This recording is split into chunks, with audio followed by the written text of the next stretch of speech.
an opportunity to just speak with you and provide an update on some of the work that we're doing.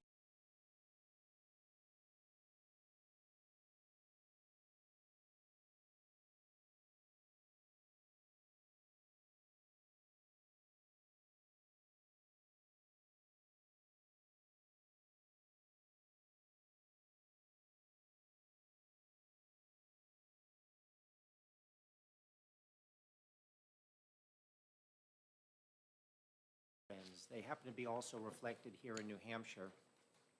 That third slide, what you see is a decline in undergraduate enrollment for two-year institutions. And pre-pandemic, about a 30% drop in enrollment in community colleges across the country in degree programs, roughly mirrored here in New Hampshire. Part of the answer, it's more complicated than this, but the slide that follows that shows you a significant decline in the enrollment of adult students, 25 and older, in undergraduate programs around the country. And part of that traces back to 2011, the beginning of the recovery from the last Great Recession, when it became easier and easier, I should say, it became less challenging to find work without a degree, and more adults were pulled back into the labor market. That continued through 2019 pandemic. During the pandemic in the last 2 years, I should add that community colleges have seen the most adverse effects in terms of the enrollment of our students. Often adults, single parents, working often in frontline jobs that either put pressure on them to be back in the workforce early or becoming the home parent, the home Zoom school teacher. For a variety of reasons, enrollments have continued to be challenged in degree programs for community colleges. So those are a couple of national trends that have also shown up here in New Hampshire. But one of the other trends, and I'll come to this a little bit later in opportunities, the difference between credit and non-credit, long-term degree programs versus short-term training programs that are more aligned with workforce, that has been the area of growth for adults, and it's an area that's an opportunity for us, in part because we haven't yet capitalized on it as fully as I think we can. So those are some broad trends affecting enrollment. But there's another trend that I want to highlight that's more New Hampshire, and it's more local. The slide that follows that one has to do with the pattern of free and reduced lunch eligibility in New Hampshire between 2007, 2008, and 2019, 2020. In a state that's often viewed as an affluent state, we had almost 30% of our students in grades 1 through 8 eligible for free and reduced lunch across the state in 2019, 2020. In school districts as disparate as Berlin, Rochester, Nashua, and Laconia, between 38 and 42% students eligible for free and reduced lunch. Manchester, 52%. And right here in Concord, the state capital, more than a third of the students eligible for free and reduced lunch. That's the future workforce of the state of New Hampshire. And the reason that's important is that points to an opportunity and a responsibility that the community college system has. So what I'd like to do, having just touched on those trends, and I'll answer questions about any of that, is to move to those opportunities that follow. And I divide them into two sets. One is workforce development, and the other one is Running Start, or dual enrollment. On the workforce development, I want you to know some of the things that we're working on. One is building programs. We've had workforce development directors or business training center directors on all of our campuses for years. And to a large degree, what they focused on is local needs and relatively small-scale programs. What we're working on now is an initiative that we'll pilot on a regional basis using Great Bay, Lakes Region, and NHTI to test a regional model of being able to develop and share programs to create greater impact. Programs that have been developed and successfully deployed in one area to be made available in other parts of the state. Ultimately, we think there's an opportunity to scale this and make this more substantial, become closer to that model that I shared, or the slide I shared earlier of roughly a 60-40% balance of degree program versus workforce development. Another element of that is apprenticeships. Department of Labor has awarded us about $7 million in grants since 2016, and we've actually had almost 1,000 registered apprenticeships in this state since then. We're applying now for another apprenticeship grant, somewhere between $4 and $8 million. This is another on-ramp that we can work with employers. They're heavily focused in construction and healthcare, but they can be in almost any to address the state's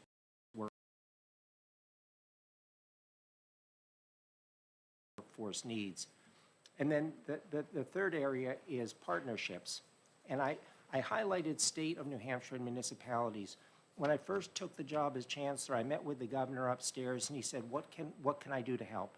So other than thank you, I said, when you have a workforce challenge, and the state is a large employer, but more importantly, the state's workforce serves the citizens of this state, think of the community college system as a partner. Let us be helpful in solving the problems that the state has through its own workforce. I continue to believe that the community college system of New Hampshire, with 7 colleges and 12 instructional locations around the state, is an underutilized resource for the state and for many municipalities to leverage to benefit its own workforce on behalf of its citizens. And then the last piece that I mentioned under workforce development, the digital credential repository. That may sound a little bit sterile, but really the concept is more interesting than that. People learn virtually anywhere. And you can learn on the job, you can learn in a school, you can learn in almost any setting. What this really means is capturing the learning that people have from any of a number of places and incorporating that into a digital portfolio, if you will, so that a student can take that to an employer, that students can search for jobs based on skills and competencies that they can document. Employers can search for workforce based on people who have those credentials in this repository. We're working with the university system, between the two systems, to develop a proposal for creating a statewide digital repository, partner with employers to create a reservoir for these kinds of learning that people have and ways of documenting learning that are more than just transcripts, but really reflection of how people learn and all of the different places that they learn. So that's on the workforce development side. On the Running Start side, dual enrollment, going back to what I said earlier about the future demographics of this state, the growing population with free and reduced lunch eligibility, those are students for whom the likelihood of college is only going to be possible if it's affordable. We think there's an opportunity to do more with our Running Start program than we have at this point. By and large, we serve pre-pandemic between 7,000 and 8,000 students a year, slight fall off in 1920, but rebounding now. We expect that trajectory will continue. But the majority of students who participate in Running Start, in fact, take those credits and transfer. They take them with them out of state. They take them to 4-year institutions. We see about 1 in 10 of those students enroll with us immediately after high school, about 1 in 5 within the next 4 years.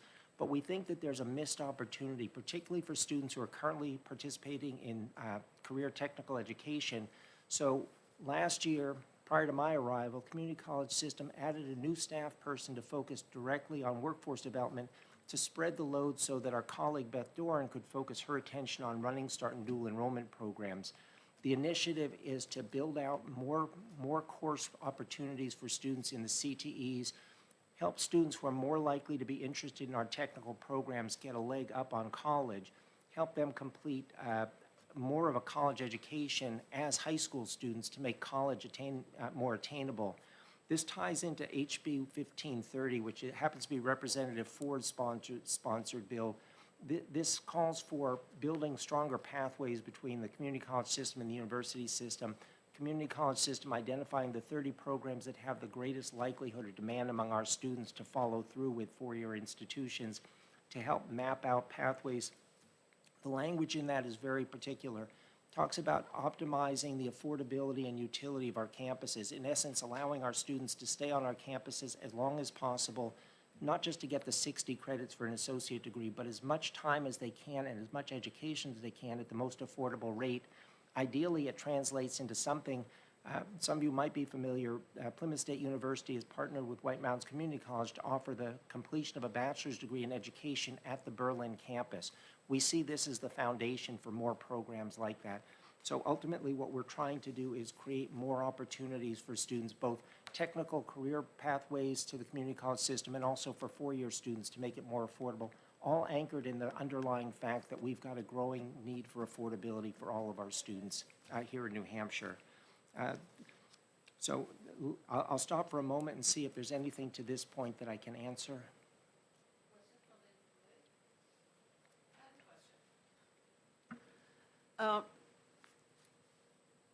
What programs have you found are the ones that most people like to have? I mean, if there's a need in industry, are you able to set up a program very quickly? We can, and we've worked with Granite State Manufacturing to address some needs they have for machinists and welding, to address a submarine contract with Department of Defense. We have short-term programs, again, welding, automotive.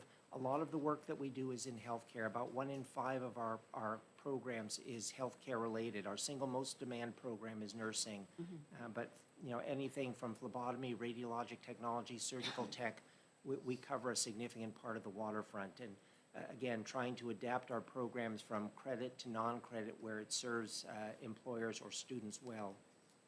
So are these mostly the young people who take advantage of it, or do you have a lot of adults? No, our enrollment breaks out kind of interestingly, not quite in thirds, but traditional 18, 19-year-olds about a third, 20 to 24 would be about a third, 25 and above, even with the declining numbers, still slightly more than a third. Okay, that's good.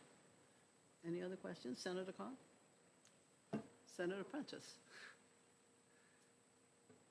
Good morning, and thank you for coming. So you were talking about apprenticeships, and in the beginning, you talked about some of the funding that has already come and been put into them, but in anticipation of more. How do you measure I'm looking for like an outcome measure for when you put somebody into an apprenticeship program. How do we track their progress through that, and if they actually take that apprenticeship and move into that field? 70% of our apprenticeships have translated to people continuing employment in the apprenticeship role. So there is good documentation. As you might expect, these are federal grants, and the federal government wants to know what it's getting for its money. Not every apprenticeship works out, but in part because people, as they get into the role, realize it's not what they want to do. That's actually a better success rate, if you will, than many majors in college, where it used to be the case that fewer than 1 in 2 student teachers actually progress to teach after they finish their student teaching. So 70% is actually a pretty good outcome. Excellent. Can I ask one more question?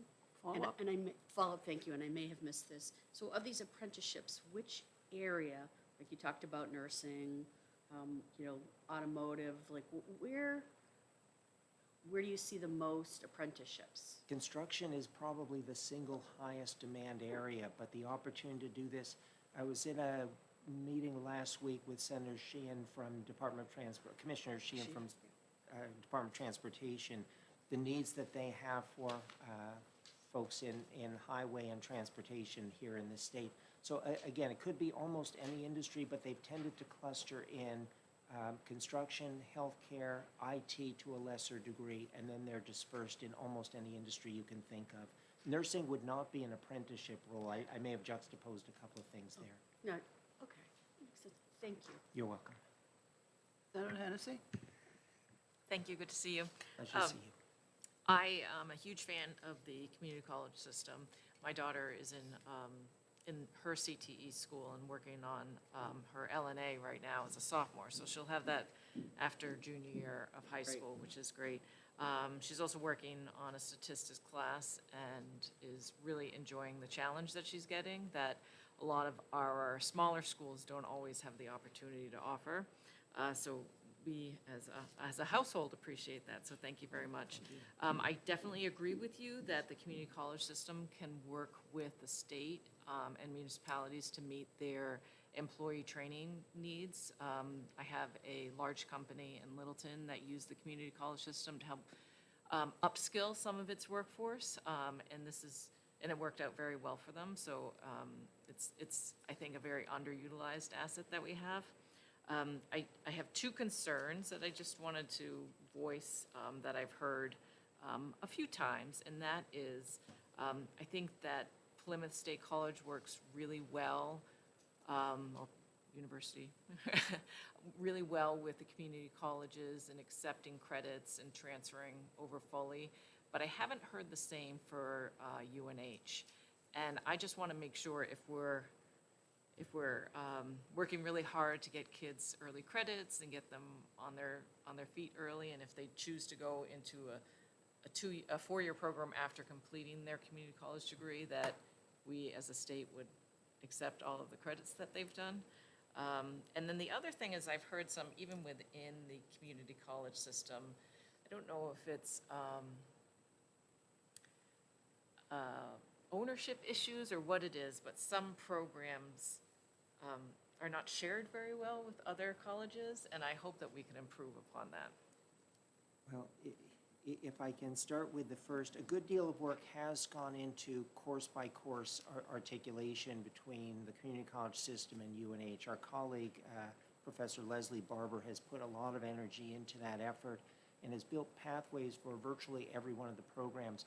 House Bill 1530 would call upon the university system to ensure that this is done in more of a block fashion, that students who complete our degree programs are assured that those credits will transfer. So again, as opposed to one-off courses, this is potentially more comprehensive. But between the two pieces, I think we're increasingly getting better at that. But I don't mind if you want to hold the university's feet to the fire a little bit. On the course sharing within the community college system, it's been an observation that since I've been here, which is now coming up on 7 months, that we are a system and we've got to function better as a system. The workforce development initiative that I described earlier about regionalizing and eventually trying to build statewide capacity, it's not to homogenize the colleges in a way that takes away what's distinctive and important about their service to their respective communities. But there's a lot of stuff that happens behind the scenes that should be universal and shouldn't have to be replicated. We've been sharing more data with one another. We're starting to understand where the opportunities are for shared programs, including degree programs. The ability to do some of that online makes it a little bit easier, but we do have students who will go from Manchester to Concord to take a course that happens to fit. And one of the things we're trying to figure out is how to remove what are currently some impediments to that. So mindful of that issue, and we'll work hard at it. Thank you. And just one more question. Where is HB 1530 right now? Representative Ford. I, It has passed the House unanimously Oh, okay. I just don't see it on our list yet. by the usual process. Okay, thank you. Any other, Senator Khan? Thank you, Madam Chair. Nice to have you present to us and to have that opportunity to exchange. So, Madam Chair, if I could go down probably 3 different paths. But one is, you mentioned dual enrollment is a priority, and workforce. I think the two go hand in glove, or can. The 8,000 enrollments, which has been kind of plateaued, probably ought to grow to 16,000. So it's not a matter of, let's see it creep along. It's a matter of, how do you change the paradigm? And, you know, there was the question about healthcare. We don't need a couple hundred, although thank you for contributing your daughter to the workforce, at least part-time. You know, we've got 4,000 to 8,000 vacancies in the healthcare professions entry level. So what are some of the breakthroughs that you might anticipate? Because maybe we can be engaged in that together as partners. Let me actually try and touch both of the running start issue. I agree with you. 16,000 might be too modest. To some degree, we've offered the courses that we've offered, but as you know, that model, the way that that works is that it's academically qualified high school teachers delivering our curriculum in the high schools. And in some cases, the barrier to that has been having academically qualified high school teachers with the appropriate master's degree in the discipline to teach the course. So again, figuring out ways to scale that, but we also think that there are courses that could be offered through the CTEs. We're not sure that they've had as full a benefit. So as I mentioned earlier, we had one colleague who was doing apprenticeships, workforce development, and Running Start. She's now focused exclusively on Running Start dual enrollment activities. And part of her charge this year is to begin to build out more capacity so that students aren't just taking 1 or 2 courses, but can actually see a whole set of courses. Now, this still requires us to work with school districts because we still need the teachers in the schools who can do that. And it requires school districts to say, yes, we're going to commit these teachers to this portion of the curriculum because it's taught in load for those teachers. So again, part of it is figuring out how to work better with school districts to expand capacity for Running Start. But on the other piece that you mentioned about the needs of the workforce, question was asked earlier about the demographic profile of our students, and it's not just 18 and 19-year-olds. I sometimes, with Senator Sheehan, remark that, whether you want to call it on-ramps or bridges, they're all transportation kinds of things, but the point is, we've got to find more ways to bring people into the workforce and more ways to help people who are in the workforce traverse from where they are to where they really want to be or where they need to be. So creating all kinds of avenues, working with employers to upskill, working with employers to identify talent and interest that can be grown into the workforce that they need. So partnerships is a significant part of it, employers assisting. One of the appeals of apprenticeship is that it has a financial support for the student to progress. They're earning while they're learning, and they're not mutually opposed. Sometimes when my predecessor, Chancellor Gattell, would sit here, he might have talked about the countercyclical nature of community college enrollment. When the economy is good, our enrollments go down, and vice versa. But that means that we're competing with employers, and we've got to change that paradigm so that we're partnering with employers, so that when we're succeeding, it's because they're succeeding and the students are succeeding, not the students tugged between the two. So part of it is figuring out how to be a better partner with employers to align their interests, the students' interests, and our interests, all moving in the same direction with these more bridges, more on-ramps for people to get from where they are to where they should be. Yeah, hopefully less COVID will equal more openness to that kind of participation. If I could, the second Sure, path? go ahead. One of the demographic shifts for community colleges is that such a greater proportion of your enrollment is female. And just to stay on that path, with different family responsibilities than perhaps a male counterpart, but not necessarily, nonetheless. I think the issues that women have brought to the community colleges is that their continued progress towards a degree comes with additional burdens, whether that's single parenting, childcare needs, transportation. Those things have been well documented nationally. Those kinds of issues have not been brought to the legislature, not in anything that I've observed. So are there issues that your students are facing that require supports that the state needs to begin to consider if we're going to move more people through training into the places that we need them in the workforce? Well, you've touched on a statement of fact. The majority of our enrollment, more than 2/3, are women. And you've touched on the point about childcare. For many of our older students who do have children, they also have primary responsibility for those children. So yes, childcare would be an asset to virtually every aspect of the state's workforce and economy if we had greater capacity to provide high-quality childcare. No doubt about that. I'd need to spend a little bit more time because I'm not sure what the legislature can touch that would be for our students specifically versus some of the broader needs that the state might have. There's been a resilience.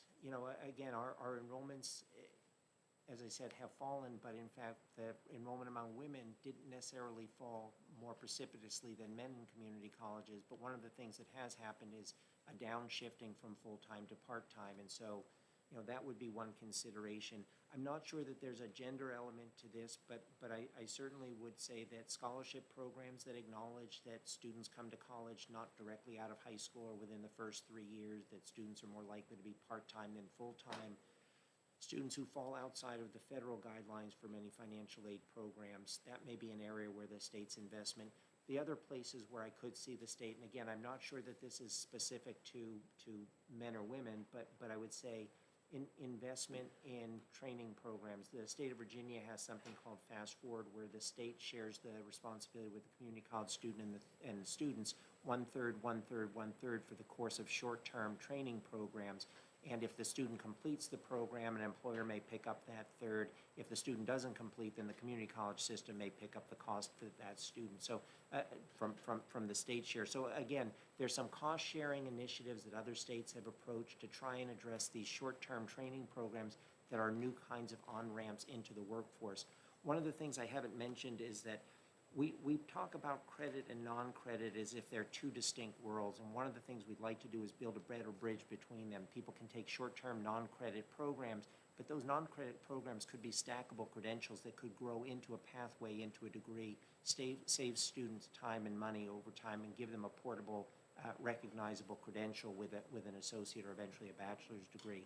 But again, one of the barriers to that is there's really not federal aid or state aid for these workforce training programs that are short-term certificates, and yet they may be the foundation for potential opportunities for these students. Last one, Are you all set? one more. One more. If we got 2 minutes, but 2 maybe somebody minutes, else has a yes. question. I'll be quick. We had the university system here last week, different issue, your former campus, in fact. The matter of administrative efficiencies came up. That clearly was something, as we were studying a consolidation a year ago, was one of the considerations. Has there been some progress to have administrative efficiencies in addition to the curricular alignment, administrative efficiencies across our two college systems? We've been working for about 2.5 years with a group that was co-chaired originally by trustee Jackie Eastwood from the university system, and Susan Heward in her role as interim chancellor served for a time as well in that. Looking at opportunities for collaboration, we've probably identified significant savings on some software purchases that are made jointly, and maybe more importantly, having a common software platform with Canvas for instruction that actually now spans K through 20 plus, gives some good academic bridge opportunities between the two systems. We continue to look at procurement and other kinds of services where we can leverage scale between the two systems. I would say that within the community college system, we're also looking at those kinds of efficiencies internal to the system to find ways. Having come from the university system, I can tell you that where I thought we were parsimonious before, we're very thrifty in the community college system by comparison. And that by itself is a challenge, but it's also a risk. So one of the things that we're doing is trying to build more resilient structures. We're in the midst of a strategic planning process right now where we have leadership coming from the system office and the colleges to try and build more collaboration, not have silos within the colleges, and not have barriers between the system and the campuses. One of the things I was going to mention, I'm currently for this period through end of August serving as interim president of NHTI, and using that opportunity, my fellow presidents across the community college system are taking responsibility for leading key initiatives that are system-wide, workforce development, shared academic programs, and then improved data institutional research capacity to inform the decision-making process.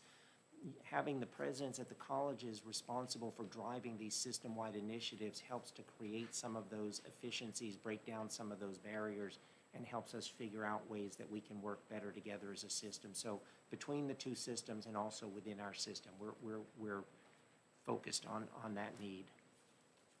Thank Thank you you. very much. Unfortunately, we're going to have to stop it right there. I I really appreciate- appreciate you coming, Chancellor Rubenstein, Ms. Reed, and Representative Ford. Appreciate the committee's time. Pleasure. If there's any other questions that folks have, We'll get I'm in happy touch to- with you. Thank you happy very to speak much. to you. Thank you.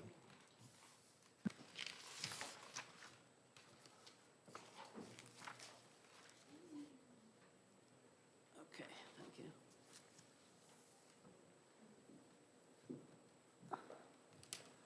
That brings us to House Bill 1398.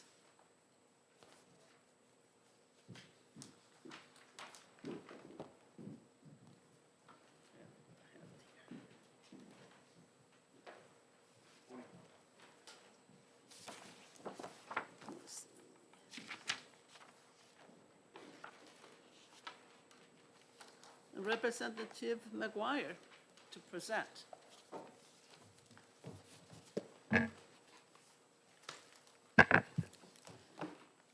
Thank you, Madam Chair, members of the committee.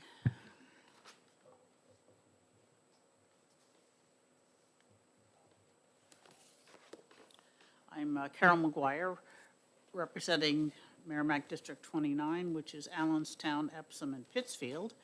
And House Bill 1398 came out because of a constituent complaint that she runs a occupational therapy organization that provides occupational therapists to the local schools. And she was complaining that they have to get a separate and distinct criminal background check for every school they work in. And considering that we have a lot of small schools relatively close together, it's perfectly plausible that somebody could work in 5 or 6 or even 10 schools regularly. So this was a inconvenience, a hassle, and it delayed them starting work. I was concerned that it also presented the possibility of clogging up the background check process, which we've had delays in for a long time. And having redundant background checks seemed to be a good way to make sure it didn't work as well as it should. So I said, that's stupid, and I called the Department of Education to talk to them about why, and discovered that there are a number of issues that need to be resolved. One thing is that the federal background check can only be given to a government agency, not to the employer. So if you need that, you have to go through a government agency such as the school. And it turned out that different school districts might have different criteria for whether a person is cleared to work.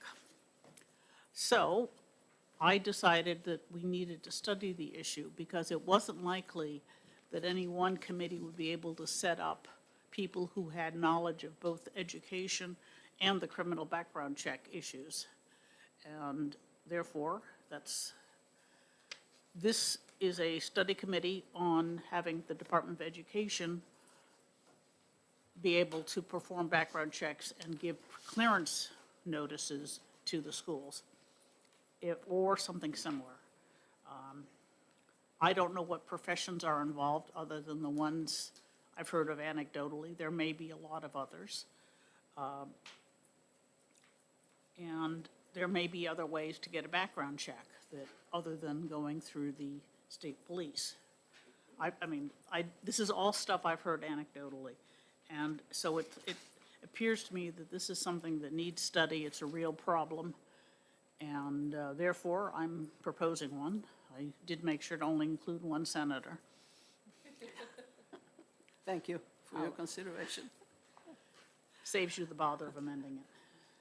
Questions from the committee members? Senator Khan? Thank you. And thank you for bringing this forward, because we've worked on criminal background checks for as long as I've been in the legislature, and this is an interesting proposal. It could save a lot of effort at the local level, which would be impossible to quantify how much that is, but one of the things that you're suggesting that the report be completed by November of '22 during an election year. It just seems a little short for a change that could be really significant, cost factors and other things. Was there questioning about that in the House hearing? No, there wasn't. And in my opinion, if nothing, you may not be able to complete an overall exhaustive examination of the subject, but you should be able to complete a report saying, we can do this, we can't do this, and scope out the problem for future years if necessary. And I think that's very important, because everything I looked into on this topic showed cans of worms all over the place. We want to know which worms are feasible to handle and which ones aren't. And just being able to say, you know, we don't think, we think the SAU should take care of it. We don't know how, but we think they should do it, might be enough for the first report. I don't think we're going to solve all the problems in 6 months. If I could, one more. I see you've got the attention of the Department of Education and Department of Safety. We don't mention them as collaborators as a part of the study here. I thought it was obvious. Clearly, we need their help in scoping this out. Clearly.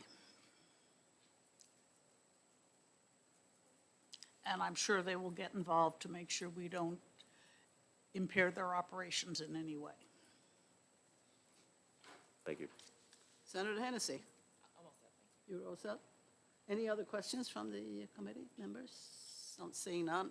Thank you very much. Okay. Anybody else who has something to add to this? Ms. Fenton, would you be interested in addressing this particular thing? I would be interested in addressing. Good. Excellent. I didn't think you'd call on me, Senator Warren. I know this is your favorite subject. This is my favorite and only topic, apparently. Well, good morning. Thank you for allowing the opportunity to speak. My name is Diana Fenton. I'm an attorney with the Department of Education. I'm happy to answer any questions as it pertains to this bill. I think you'll be hearing from me the majority of the morning. I think this idea was bound to happen. I think it's important to recognize that in 2015, the department did not play a role in any criminal history record check, which meant that the department was issuing a credential to someone to teach without doing the criminal history check. The reason for that is the criminal history record check was part of employment. It was an employment-only consideration. Over the years, we have recognized that the department does have a role to play in that. Senator Khan brought forward a bill last session, I believe, which allowed the department to conduct a criminal record check upon licensure. The reason for that is the department does not want to issue a license to someone who is unemployable pursuant to the statute. There are a list of offenses which prohibit anyone from teaching statewide. They are called our Section 5 violations. That's the code name for them. They're called Section 5 because they are in Section 5, that's right, of the statute, 189-13A. Thank you, Representative Mullen. And I don't know about you, but when I look at the statute, they only have the statutory references. They don't tell you what the offense is. And that drives me nuts, and I'm a lawyer. So I created a little cheat sheet that tells you what those offenses are. Oh, thank you very much.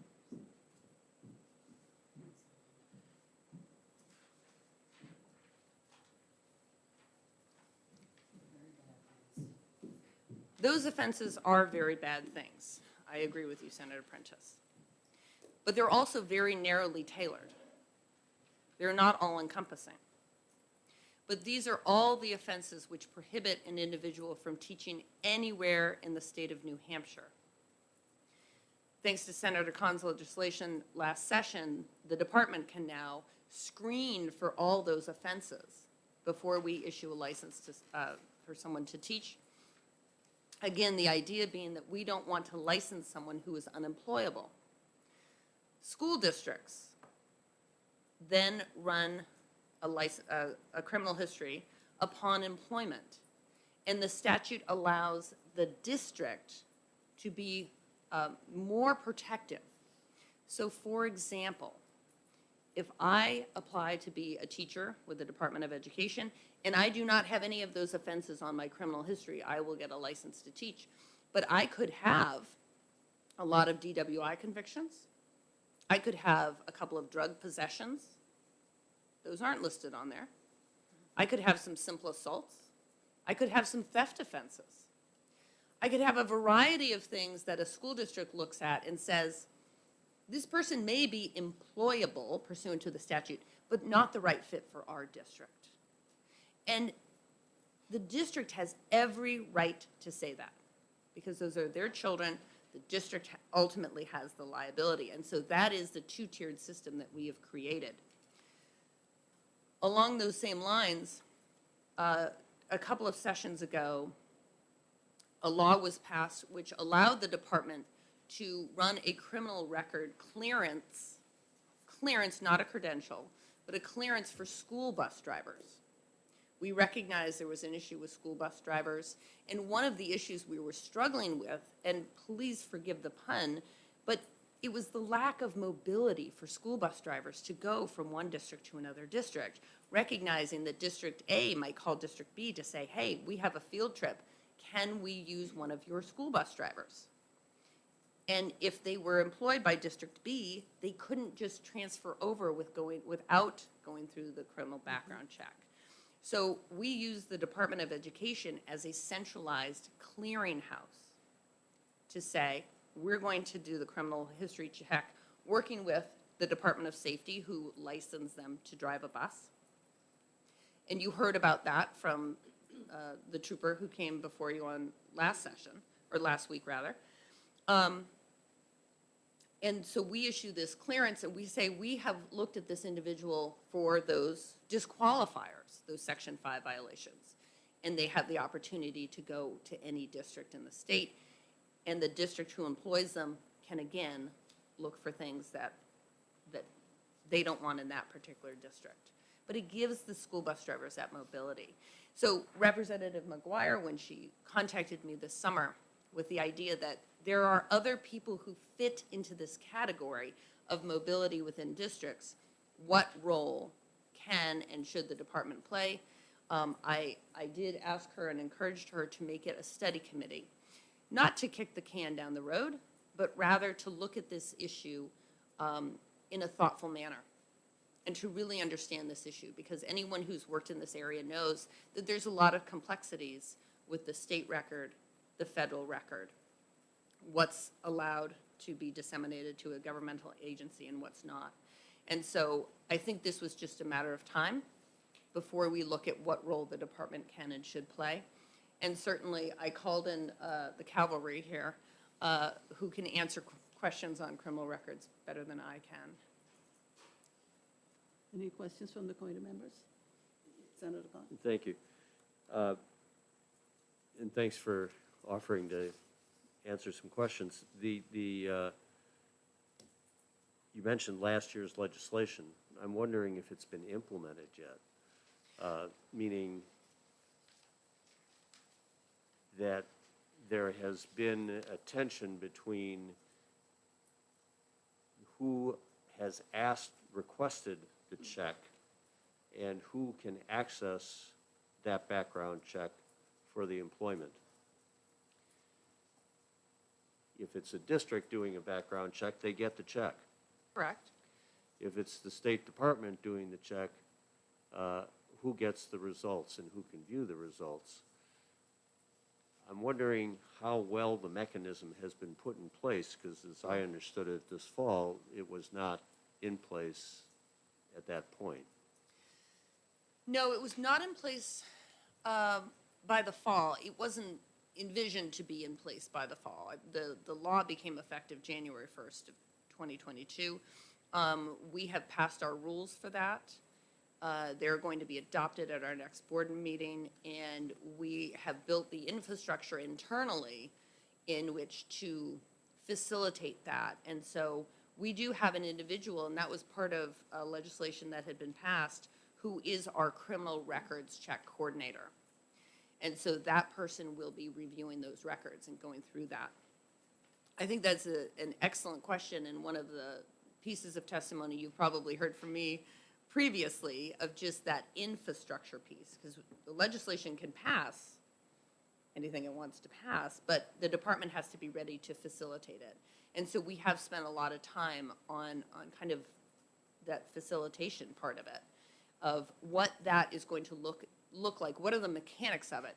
And those bills require very close relationship with the Department of Safety, and we've been very fortunate to have that. And so we've spent a lot of time working with the Department of Safety to facilitate how they will disseminate those records to the Department of Ed. The Department of Ed recognizes that those records are confidential. We have to have things in place by which we can keep them confidential pursuant to the FBI regulations, and then how we destroy them, how we maintain them, and how we go from there. So yes, we are working quite quickly to effectuate the legislation that was passed, and we put a lot of time into that. And may I follow? Follow up? And a school district can access information about somebody that they may be employing? Is it that efficient, or are we still doing double checks? I don't know if we're doing double checks. I wouldn't call them double checks because, for a couple of reasons. They're not double checks because the school districts can look at more information than the department can. The department is limited to only those Section 5 disqualifiers that you have before you, whereas a school district can look at any conviction, any offense. The entire record is now released to the school districts. So I think in that sense, it's not a double check. I think in terms of the concern that we have students from teacher prep programs who are subjected to a lot of criminal record checks along the way, and then one more to get the license, and then wait another one to get employed.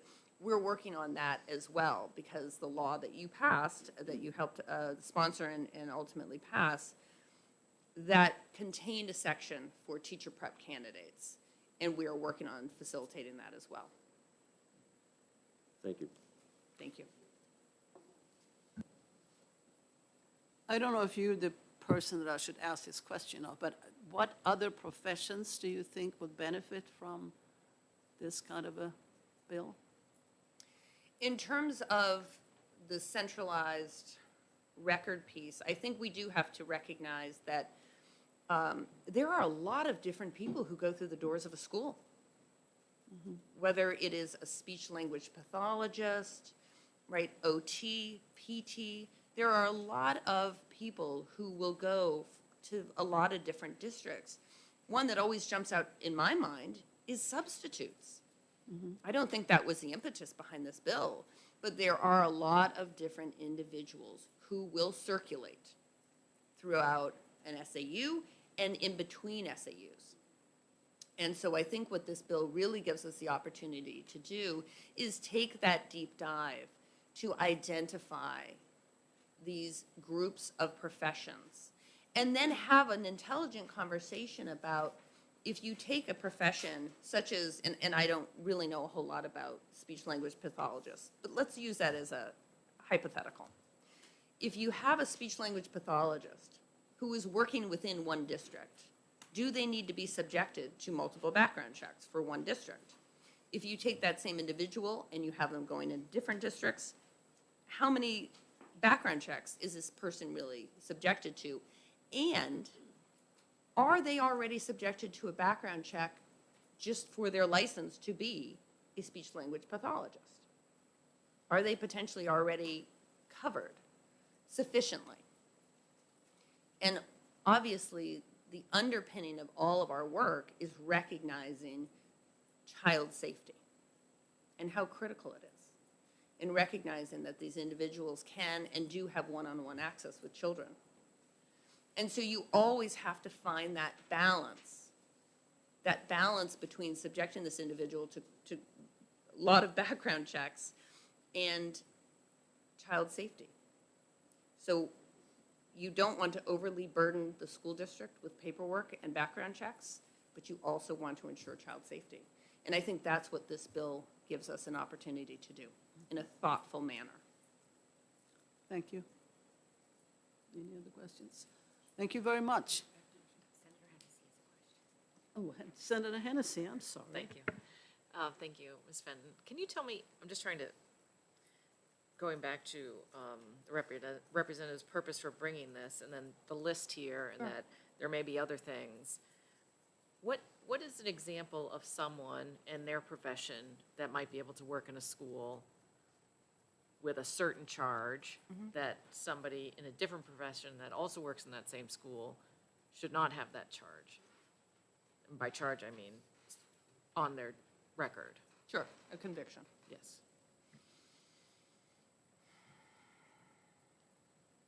And while you're thinking, just to the point of the study committee, are we going to have this big giant list of, if you have this profession, you can't do these things, if you have this one, but remembering in the end, all of these people interact with kids, Yeah. so why should they be different? It's an excellent question. And I think anytime we open up this Pandora's box of criminal background checks as it applies to school, as it applies to the school setting, you end up in that Pandora's box. The list of offenses you have before you is the underlying baseline. That's it. That's a floor of protection. I always think of it like the federal Constitution. And then you allow districts, yes, that's their base, but they can be more protective. The case that kind of popped in my head when you asked your first question was a few years ago. It made the frontline headline of the paper. There was a bus driver, I don't recall the district and it doesn't matter, who had multiple felony level theft charges on their record, but was gainfully employed as a bus driver for a district. And so the Department of Education was alerted as to why is this person having this particular job? They were a convicted felon. They were. But it was theft charges. It was not anywhere harmful to children. And that was a decision that the district made with all the information that they had.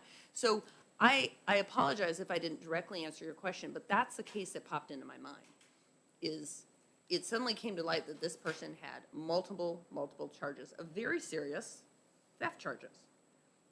But there was no direct link to being a danger around children. And yet that person was a felon.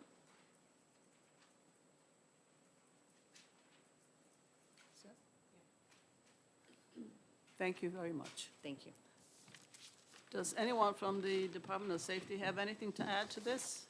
Anything you think is very important? No? Okay, thank you very much. Anybody else in the audience who wants to add anything? If not, we'll close the hearing on House Bill 1398. The next one is House Bill 1234.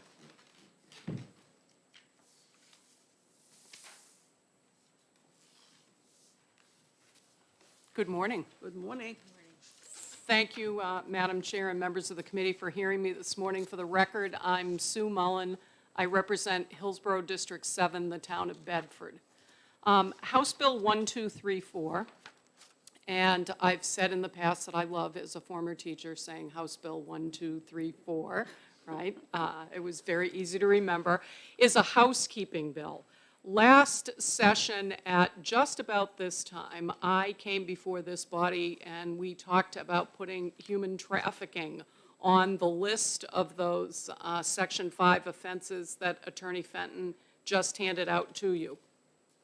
That was accomplished, and we put human trafficking into 18913A, but we neglected at that point to put it into 18913C, which is the same list of offenses that now prevents, as a result of your actions last Senate Bill 1.